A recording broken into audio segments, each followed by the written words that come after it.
నమస్తే, welcome to news place. నేను శ్రీలత. బులెటిన్లో ముందుగా హెడ్లైన్స్ చూద్దాం. నేవీలోకి 3 అధునాతన యుద్ధ నౌకలు జాతికి అంకితం చేసిన ప్రధాని మోదీ.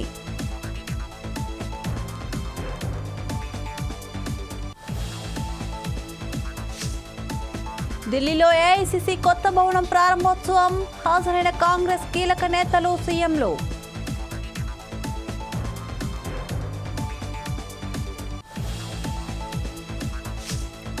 క్వాష్ పిటిషన్ వెనక్కి తీసుకున్న కేటీఆర్, హైకోర్టు ఆదేశాల్లో జోక్యం చేసుకోబోమన్న సుప్రీం.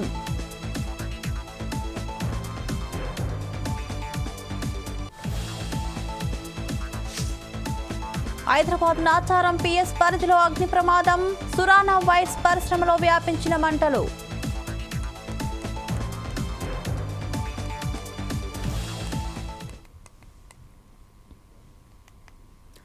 కేటీఆర్ కు సుప్రీంకోర్టులో చుక్కెదురైంది. ఫార్ములా ఈ కారు రేసుకు సంబంధించిన కేసులో ఆయన దాఖలు చేసిన పిటిషన్ను సుప్రీంకోర్టు కొట్టివేసింది. ఈ విషయంలో తాము జోక్యం చేసుకోలేమని తేల్చి చెప్పింది.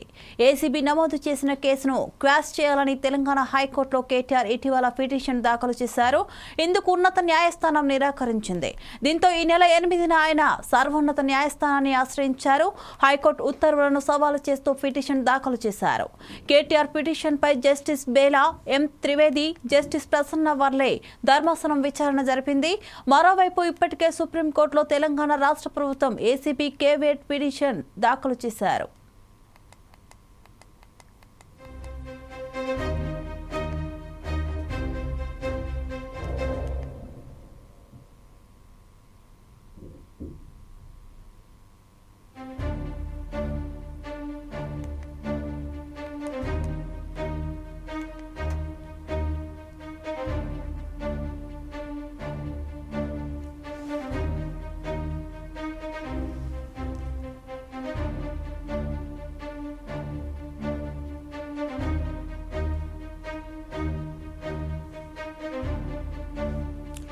కేటీఆర్ కు సుప్రీంకోర్టులో చుక్కెదురైంది. ఫార్ములా ఈ కారు రేసుకు సంబంధించిన కేసులో ఆయన దాఖలు చేసిన పిటిషన్ను సుప్రీంకోర్టు కొట్టివేసింది. ఈ విషయంలో తాము జోక్యం చేసుకోలేమని తేల్చి చెప్పింది. ఏసీబీ నమోదు చేసిన కేసును క్వాష్ చేయాలని తెలంగాణ హైకోర్టులో కేటీఆర్ ఇటీవల పిటిషన్ దాఖలు చేశారు. ఇందుకు ఉన్నత న్యాయస్థానం నిరాకరించింది. దీంతో ఈ నెల 8న ఆయన సర్వోన్నత న్యాయస్థానాన్ని ఆశ్రయించారు. హైకోర్టు ఉత్తర్వులను సవాలు చేస్తూ పిటిషన్ దాఖలు చేశారు. కేటీఆర్ పిటిషన్ పై జస్టిస్ బేలా, ఎం త్రివేది, జస్టిస్ ప్రసన్న వర్లే ధర్మాసనం విచారణ జరిపింది.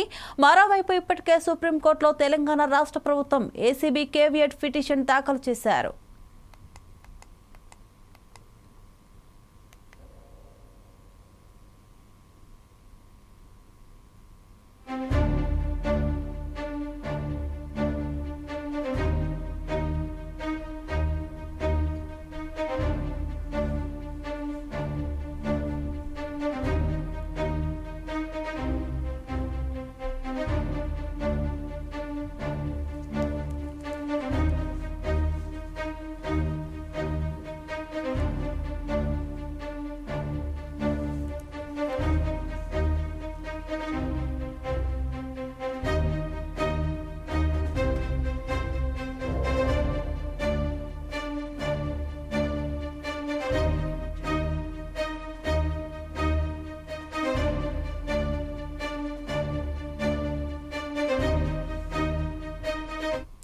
దీనిపై మరింత సమాచారం మా ఇన్పుట్ ఎడిటర్ రాములు అందిస్తారు. రాములు, చెప్పండి.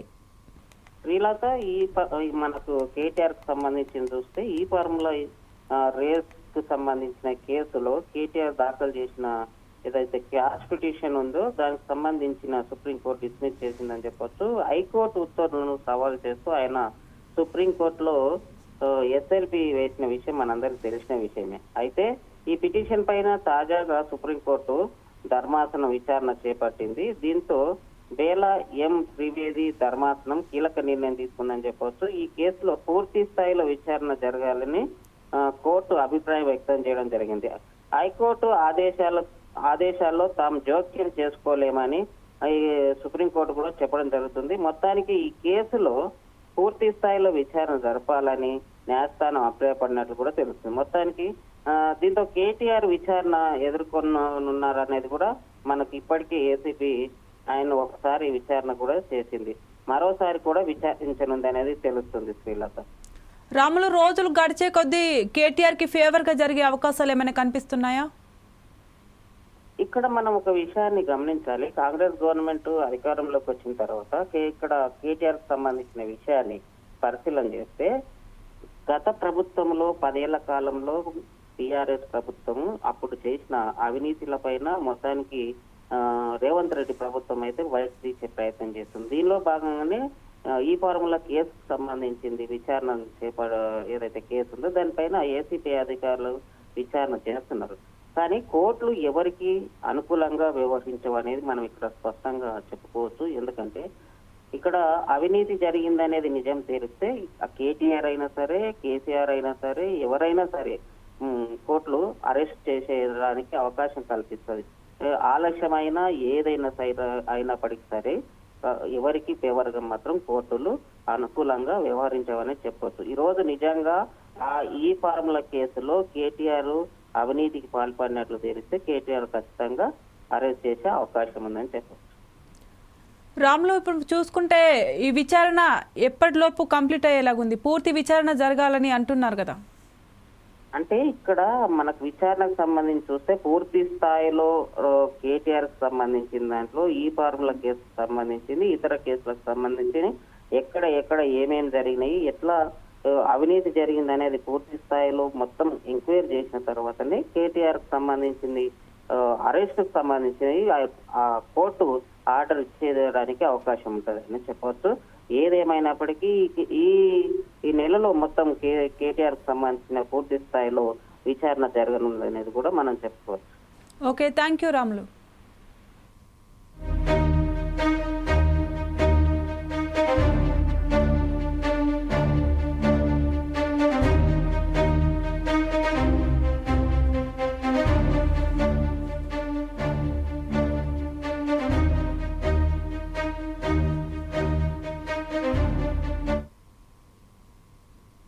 పశ్చిమ గోదావరి జిల్లాలో ఇరు వర్గాల మధ్య గొడవ ఘర్షణకు దారితీసింది.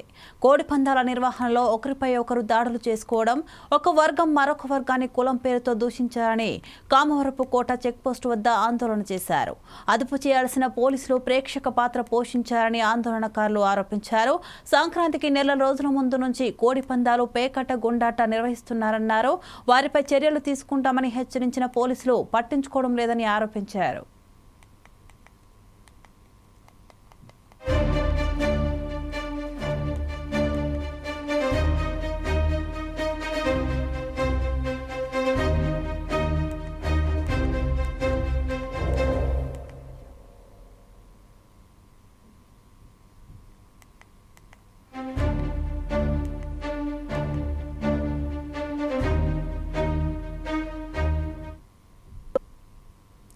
మంత్రి ఆనం రామనారాయణ రెడ్డి నెల్లూరులో పర్యటించారు.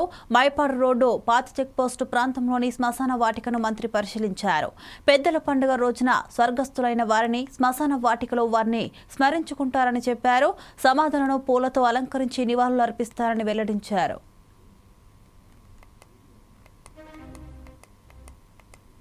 యాక్చువల్గా వారి కుటుంబ సభ్యులు ఈరోజు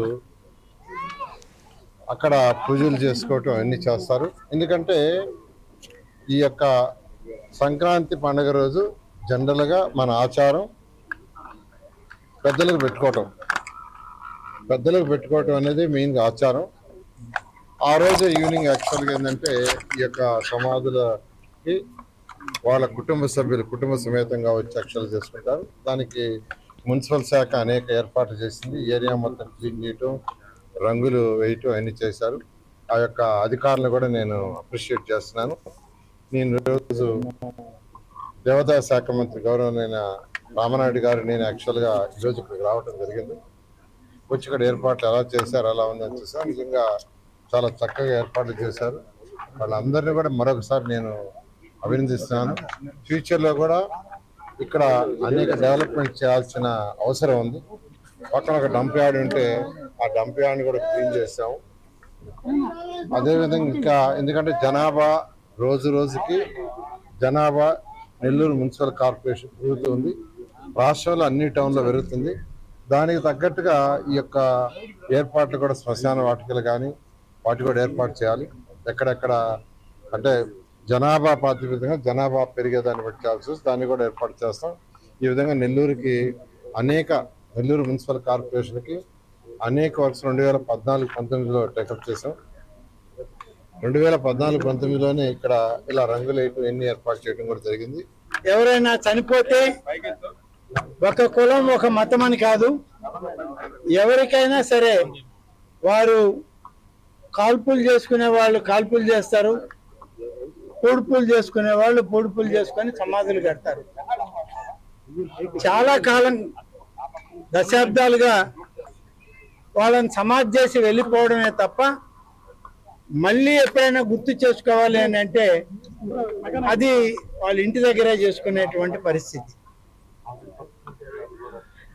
నాకు తెలిసి బహుశా 2 దశాబ్దాల నుంచి ఈ యొక్క శ్మశాన వాటికలో తమ పూర్వీకుల్ని స్మరించుకోవడానికి పెద్దలందరినీ కూడా గుర్తు చేసుకొని ఈ యొక్క సంక్రాంతి సందర్భంలో వాళ్ళకి పూజలు చేసుకోవడానికి అనేక మంది వేలాది సంఖ్యలో రావడం జరుగుతుంది. గతంలో నారాయణ గారు మున్సిపల్ మంత్రిగా ఉన్నప్పుడు ఈ ప్రాంతాన్ని అనేక విధాలుగా డెవలప్ చేశారు. హైదరాబాద్లోని నాచారం పిఎస్ పరిధిలో అగ్ని ప్రమాదం జరిగింది. సురానా వైట్స్ పరిశ్రమలో మంటలు వ్యాపించాయి. సమాచారం తెలుసుకున్న అగ్నిమాపక సిబ్బంది ఘటనా స్థలానికి చేరుకుని మంటలను అదుపులోకి తీసుకొచ్చారు. అగ్ని ప్రమాదానికి సంబంధించి పూర్తి వివరాలు తెలియాల్సి ఉంది. అయితే ఇటీవల పరిశ్రమలో జరుగుతున్న అగ్ని ప్రమాదాలతో భారీగా ఆస్తి నష్టం సంభవిస్తుండటంతో పాటు ప్రాణ నష్టం కూడా అధికంగానే ఉంటుంది. యాజమాన్యాలు నిబంధనలు పాటించకపోవడం, భద్రతా ప్రమాణాల్లో నిర్లక్ష్యం వహించడం ఇందుకు కారణం. పారిశ్రామిక వాడల ప్రమాదాలకు కేరాఫ్గా మారాయి. ఆయా పరిశ్రమల్లో వేలాది మంది కార్మికులు పనిచేస్తున్నారు. వీరిలో తెలుగు రాష్ట్రాలతో పాటు బీహార్, గుజరాత్, ఒరిస్సా తదితర రాష్ట్రాలకు చెందిన వారు ఉన్నారు.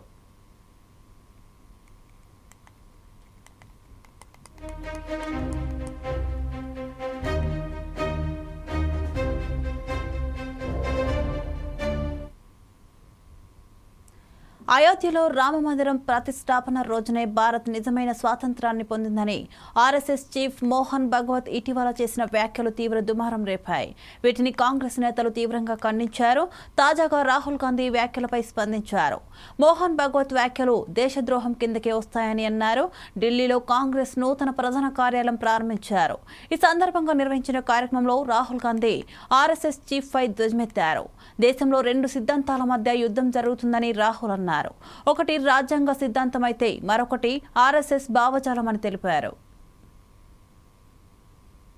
The chief of the RSS said that India never achieved independence in 1947. He said that true independence in India was achieved when the Ram Mandir was built. He says that the constitution was not the symbol of our freedom. Mohan Bhagwat has the audacity to inform the nation every 2 or 3 days what he thinks about the independent movement, what he thinks about the constitution. In fact, what he has said yesterday is treason, because it is stating that the constitution is invalid. It is stating that everything, the fight against the British was invalid, and he has the audacity to say this publicly. In any other country, he would be arrested and tried. That is the fact. Right? To say that India did not get independence in 1947 is an insult to every single Indian person. And it's about time we stop listening to this nonsense that these people think they can just keep parroting out and shouting and screaming. We are Sankranti అంటేనే సందడి. ఆటపాటలతో సంక్రాంతి సంబరాలు పల్లెల్లో ఘనంగా జరుపుకుంటారు. కామారెడ్డి జిల్లా కిస్టాపూర్లో సంక్రాంతి సంబరాల్లో భాగంగా మండల స్థాయి వాలీబాల్ టోర్నమెంట్ పోటీలు నిర్వహించారు. వివేకానంద యూత్ ఆధ్వర్యంలో కింగ్స్ టీమ్ సహకారంతో ఈ క్రీడలు నిర్వహించారు. విజేతలకు బహుమతులను అందజేసి శుభాకాంక్షలు తెలిపారు. క్రీడలతో శారీరకంగా, మానసికంగా దృఢంగా ఉంటారని గ్రామం వారు తెలిపారు. తమ గ్రామం క్రీడలకు ఆదర్శమని, క్రీడా స్ఫూర్తిని నింపుతూ జిల్లాలో ప్రత్యేక గుర్తింపును చాటుతున్నామని అంటున్న గ్రామస్తులతో మా ప్రతినిధి శ్రీనివాస్ ఫేస్ టు ఫేస్. సూర్యాయి ఎక్కడ చూసినా కూడా ప్రతి ఒక్క సంక్రాంతి వేడుకలు కూడా ప్రతి విలేజ్ లో ఘనంగా నిర్వహిస్తుంటారు. ఈ నేపథ్యంలోనే కూడా ఏదైతే విద్యార్థులందరికీ కూడా హాలిడేస్ ఉన్న నేపథ్యంలో కూడా దీనికి సంబంధించినటువంటి క్రీడా కూడా పెద్ద మొత్తంలో కూడా ప్రతి గ్రామాల్లో ఆడుతున్నటువంటి సిచ్యువేషన్ ఉంటుంది. ఎందుకంటే సంక్రాంతిలో కేవలం ఆటలే కాదు, అన్ని రకాల పాటలతో పాటు అన్ని రకాల ఫుడ్ ఐటమ్స్, అన్ని రకాల కూడా ఎంటర్టైన్మెంట్ ఉంటుంది. కాబట్టి ప్రజలందరూ కూడా ఎక్కడ చూసినా కూడా సంక్రాంతి సంబరాలను నెలకొల్పుకున్నటువంటి పరిస్థితి ఉంటుంది. ఇప్పుడు కామారెడ్డి జిల్లా కిష్టాపూర్ లో అయితే దీనికి సంబంధించినటువంటి వివేకానంద యూత్ ఆర్గనైజేషన్ సంబంధించి వాలీబాల్ టోర్నమెంట్ నిర్వహించారు. ఏం నిర్వహించారు, ఏం చెప్పదలుచుకున్నారు అనే ఒక అంశం పైన మాట్లాడే ప్రయత్నం చేద్దాం. కిష్టాపూర్ సంబంధించినటువంటి గ్రామస్తులు ఉన్నారు, యూత్ ఆర్గనైజేషన్ ఉన్నారు, మాట్లాడదాం. చెప్పండి, ఏదైతే సంక్రాంతి అంటేనే ఒక పెద్ద ఫెస్టివల్, అనేక రకాలైనటువంటి ఆటలు ఆడుతుంటారు. ఈ నేపథ్యంలో కూడా కిష్టాపూర్ గతంలో కూడా ఎన్నో రకాల ఆటలు కూడా ఆడిపించిన నేపథ్యం ఎట్లా చూస్తారు? అంటే వీళ్ళందరికీ ఎంకరేజ్ చేసే విధంగా కూడా ఒక మంచి వేదిక కూడా నెలకొన్నటువంటి పరిస్థితి ఉంది. మరి దీని గురించి మీరు ఏం చెప్తారు? కామారెడ్డి జిల్లా బీర్కూర్ మండలం కిష్టాపూర్ గ్రామంలో మేము గత 11 సంవత్సరాలుగా క్రికెట్ టోర్నమెంట్ నిర్వహించే వాళ్ళం. గ్రౌండ్ లేకపోవడం మూలంగా ఈ సంవత్సరం మా యొక్క బ్రదర్స్, మా యొక్క తమ్ముళ్ళు వివేకానంద యూత్ వాళ్ళు మండల్ లెవెల్ వాలీబాల్ టోర్నమెంట్ నిర్వహించాలని మాకు అడగడంతో వారికి మేము ప్రాధాన్యం లేక మా యొక్క సహకారంతో వాళ్ళకు మండల్ లెవెల్లో వాలీబాల్ టోర్నమెంట్ నిర్వహించమని మేము కండక్ట్ చెప్పడంతో దాదాపు 30 టీంలు పాల్గొన్నాయి. అందులో ఈరోజు దాదాపు 3 రోజులు ఈ పోటీలు కొనసాగాయి. ఈ పోటీలలో మొదటి విజేతగా వీరాపూర్ గెలిచారు, రెండో విజేతగా కిష్టాపూర్ గెలిచింది. మొదటి విజేతకు 10,000 రూపాయలు మరియు ట్రోఫీ అందజేయడం జరిగింది. రెండో విజేతకు 5,000 రూపాయలు మరియు ట్రోఫీ అందజేయడం జరిగింది. కామారెడ్డి జిల్లా బీర్కూర్ మండలం కిష్టాపూర్ గ్రామంలో గత 14 సంవత్సరాల నుంచి పండగ వాతావరణంలో నెలకొంది అని తెలియజేస్తున్నాం. యువతకు ఒక మంచి మెసేజ్ ఇచ్చే విధంగా కూడా ఈ ఆటలు చాలా ఉపయోగపడతాయి. ఆటల వల్ల ఎలాంటి లాభాలు ఉంటాయి, ముఖ్యంగా కూడా సంక్రాంతికి అయితే ఇలాంటి సంబరాలు చేస్తూ ఉంటారు. చెప్పండి, ఏం చెప్తారు అసలు దీనిపైన? కిష్టాపూర్ గ్రామ యువత వివేకానంద యూత్ వాళ్ళు మా దగ్గరికి వచ్చి, మేము కిష్టాపూర్ కింగ్స్ వాళ్ళు మేము టోర్నమెంట్ పెడుతున్నాం, కొంచెం సహకరించాలని కోరడం జరిగింది. ఈ సందర్భంగా వాళ్ళకి నిజంగా నేను అభినందన తెలియజేస్తున్నాను. ఎందుకంటే వాళ్ళ చిన్న పిల్లలు యూత్ ముందుకొచ్చి కిష్టాపూర్ గ్రామంలో పేరు తీసుకొచ్చే విధంగా టోర్నమెంట్ నిర్వహించడం అనేది వారికి అభినందనీయం. ఈ సందర్భంగా వాళ్ళందరికీ నేను అభినందన తెలియజేస్తున్నా. వాళ్ళు ఎటువంటి భేషజాలకు పోకుండా, ఎటువంటి ఒత్తిళ్లకు లొంగకుండా చాలా చక్కగా ఐకమత్యంతో ఈ టోర్నమెంట్ నిర్వహించడం జరిగింది. ఈ సందర్భంగా మరొకసారి వాళ్ళకి అభినందన తెలియజేస్తున్నాను. అయితే ఆటలు అనేటివి చాలా ముఖ్యం నేటి యువతకు. నేటి యువత పెడతవన పోకుండా ఉండడానికి ఆటలు చాలా సహకరిస్తాయి. ఆరోగ్యంగా ఉండడానికి కూడా ఆటలు చాలా ముఖ్యమని నేను తెలియజేస్తున్నా. నేటి యువత సన్మార్గంలో నడవడానికి ఆదర్శపాయుడైనటువంటి శ్రీ వివేకానంద స్వామివారి పేరు మీదుగా యూత్ ఏర్పాటు కావడం, వివేకానంద స్వామి టోర్నమెంట్ పేరు మీదుగానే జరపడం చాలా సంతోషకరమైన విషయం. ఈ సందర్భంగా మరొకసారి వాళ్ళకి ఇట్లాంటివి మీరు ఎంతో ముందుకు తీసుకెళ్లాలని కోరుతూ మేము కూడా సహకరిస్తామని తెలియజేస్తున్నాం.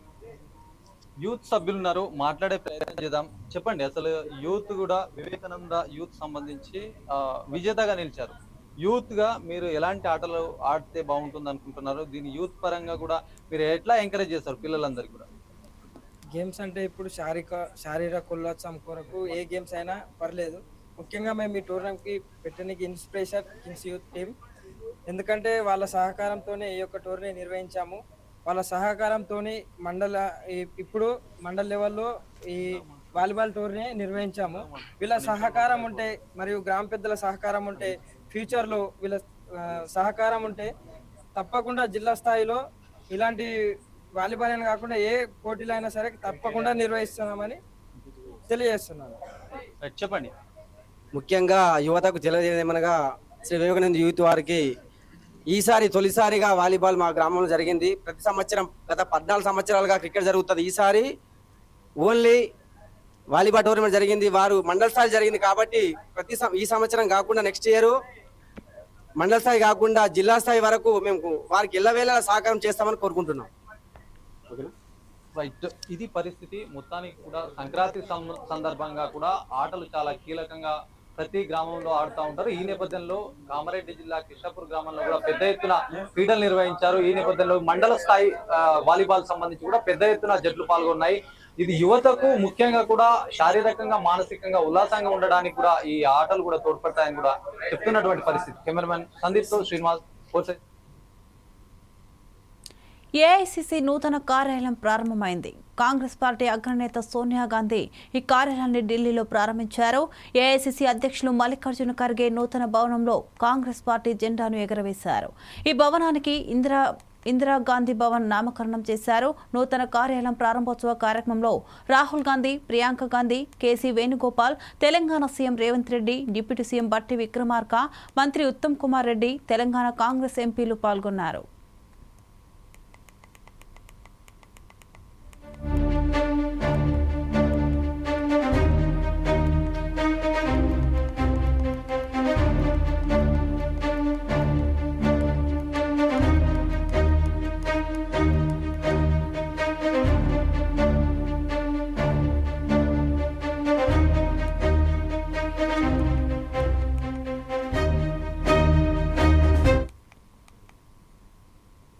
సంక్రాంతి పండుగ నేపథ్యంలో నగరంలో 3 రోజుల పాటు 7వ అంతర్జాతీయ కైట్ ఫెస్టివల్ నిర్వహిస్తున్నారు.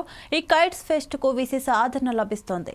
రాష్ట్ర పర్యాటక, భాషా సాంస్కృతిక శాఖ ఆధ్వర్యంలో నిర్వహించే ఈ పతంగుల ఫెస్టివల్ కు అంతర్జాతీయ, అంతర్రాష్ట్రాల్లో పతంగులు ఎగరవేసే కైట్ ఫ్లైయర్లు వచ్చారు.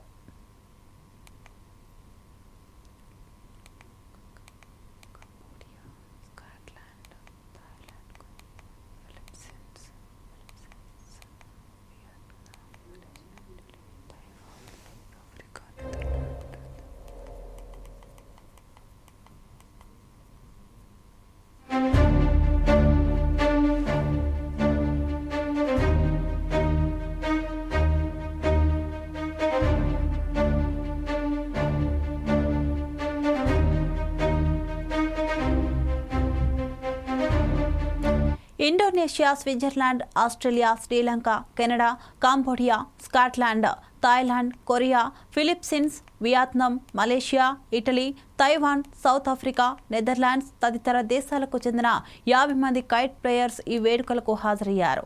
వారితో పాటు గుజరాత్, పంజాబ్, తమిళనాడు, కేరళ, హర్యానా, ఆంధ్రప్రదేశ్, తెలంగాణ తదితర రాష్ట్రాలకు చెందిన 60 మంది క్రీడాకారులు వచ్చారు.